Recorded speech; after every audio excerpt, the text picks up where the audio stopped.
Depuis 1951, nous faisons ce concours.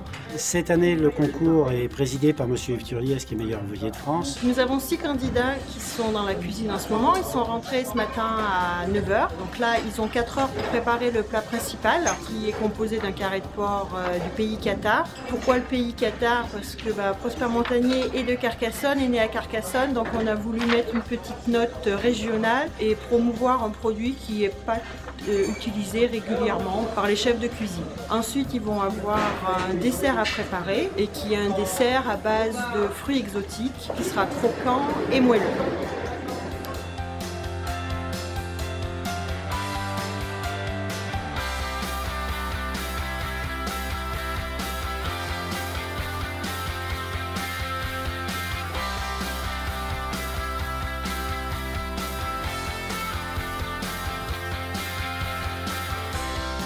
Deux jurys différents, 2 fois 6 personnes, et chaque jury est composé de professionnels notoirement reconnus et également de gastronomes du Club Prosper Montagnier. C'était un concours particulièrement intéressant, justement.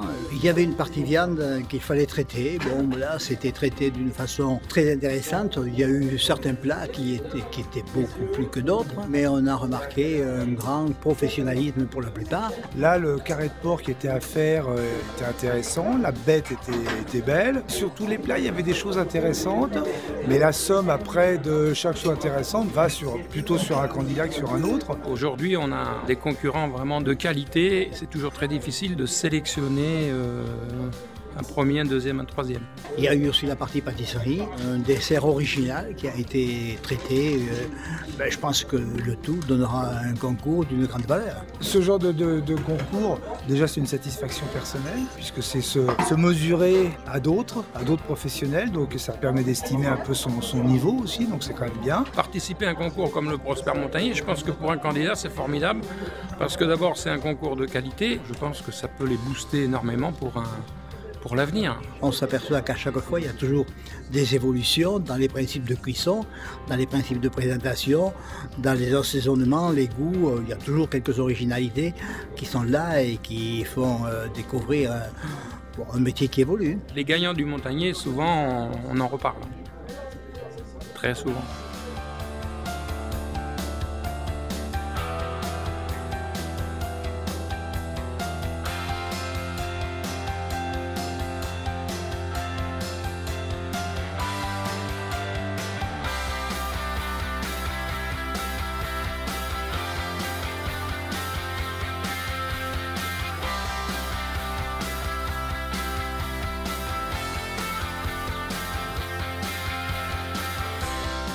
La réussite de cet événement, c'est grâce à tous les chefs qui se sont mobilisés. C'est mon premier concours, donc c'était vraiment une nouvelle aventure. Quand j'ai vu le décompte des gagnants, arrive un moment, il en restait plus que 2, je me dis tiens, c'est bizarre quand même, mais j'ai gagné. Prosper Montagnier, j'ai envie de dire, c'est un des grands concours classiques, des grands concours majeurs en France. C'est une expérience professionnelle. Prosper Montagnier, on connaît tous le personnage de ce qu'il représente dans la gastronomie. Ça permet une remise en question, une quête aussi, et un travail, un enrichissement personnel.